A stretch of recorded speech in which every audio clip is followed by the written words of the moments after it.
Welcome back, everybody, Automotive Inc. Today we're working on a 2000 Chevy Trailblazer. Same thing as a Buick Rainier, GMC Envoy. I can't remember if Cadillac had something similar to this at the same time. So there's a lot of reasons why you might want to remove the seat. I remove it, one, because I need to get down in an area like this. And I'll show you what that area looks like. You just can't get it. There's not enough movement in the seat to get around it or underneath it. And I'm also looking for a weird rattle. But people that need to do maintenance on their seat, where they have electronics, they need to replace those, motors, whatever, fix the lumbar, recover the seat, this will be for you. The driver's side is basically identical. We'll be using the same tools. So right, passenger, driver, whatever you want to call it, this procedure will work for you when doing it. So there's going to be a ton of stuff over on the channel when it comes to the little Trailblazer, some how-tos, some day-by-day stuff, just so you can kind of see how this thing came out. Overall clean vehicle, but people use it, and if you don't clean it like I clean it after every trip, or if I spill something, stuff can stack up. We have a lot of dog hair in here that you can't even see because it kind of blends in with this gray-black interior. So let's get the tools out. Now, I apologize for the background noise, guys, but it is like 10 degrees in my garage. We got to warm this up. But you can see right here all of that grease. We're going to clean up all this while we're in there. We're going to retape some of this Chevy wiring, clean that up. We got to remove this. Now, some of the older ones may not have all of them. If you're wondering if you're missing one there, I don't know. I'm missing one on both sides. So I would encourage you to do this when the car itself's a little bit warm up. So the car itself is warmer because I drove it this morning. This is your little pry tab. For this, I'll link these down below. If you don't have them yet, get some for your garage. They're freaking awesome.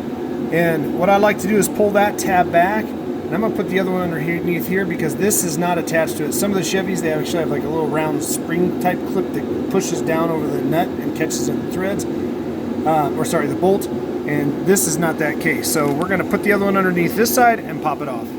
All right, easy breezy. Repeat that procedure on all 3 or 4 bolt heads that you have, and do the fronts first, because you're going to need to move the seat forward and backwards as you go through this procedure. Now, to speed up time, I'm going to clean these bad boys up because they're grody.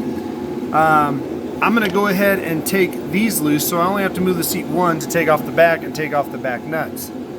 For that, you're going to need an 18mm socket, probably a deep well, just because these are a little bit long-winded. You have 1 bolt over there, and I like to just set the hardware up and out of the way on whatever side it came in. But these were pretty much the same on all 4 corners, so if you mix these up, not as big a deal. So we're going to remove the bolt right there. Now we did that. Now we're going to slide this forward. Now when you actually pull the seat out, it will be a little bit easier to push this seat back a little bit. But once it's, as long as it stays on those studs, it can't move. But if you try lifting it up and then trying to adjust it, it's not going to work right. So get your adjustment, your bolts off, and your nuts off first. So let's take these other covers off. All right, so we popped those bad boys off, and we took the 2 nuts off. Now we're gonna leave it sitting on the stud so we can bring the actual seat back. That way it's easier to get out that instead of having to worry about these smacking your plastics. Now, last but not least, we do have 1 wire connector here. It's actually just a blank, so Chevy put basically the wire harness in here. This is just a blank.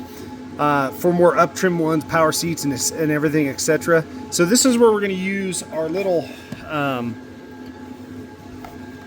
panel puller tool, and you're just going to get underneath the Christmas tree right here. Never ever pull on the wiring, and more than likely you won't have enough leverage to even get in there. So these tools are super cheap, so just get that loose and set it aside, and then just remember it goes back in that hole. On the driver's side, you did have 1 more push and pull for the same type of bracket. So now we can just lift the seat up, turn it this way, and take it out. All right, so now you can see why I wanted to get in here. We have some crusty stuff, some yak, lots more dog hair. Ooh, cool, 10 cents. And basically, that's it. While you're underneath, you're doing whatever you need to do. And if you wanted to, this seat is pretty light. If you get an Avalanche or something like that, or a Silverado that has more, but you can see we have some staying on the side of the seat. We can get all of this cleaned up while this is out of the truck. Now to put it back in, guys, the same procedure. There's nothing really to line up or adjust as you put it in. Be real cognizant though, if you're going to pull that lever while the seat's out, those two tracks can go, they can go opposite of each other because they're not attached. So, yeah, just leave it where it's at, clean it up, set it back in, start all the bolts. I'd start that bolt first, get all the nuts on, and then tighten it down, snap your little covers on. As always, guys, appreciate you guys being here. Catch you on the next one.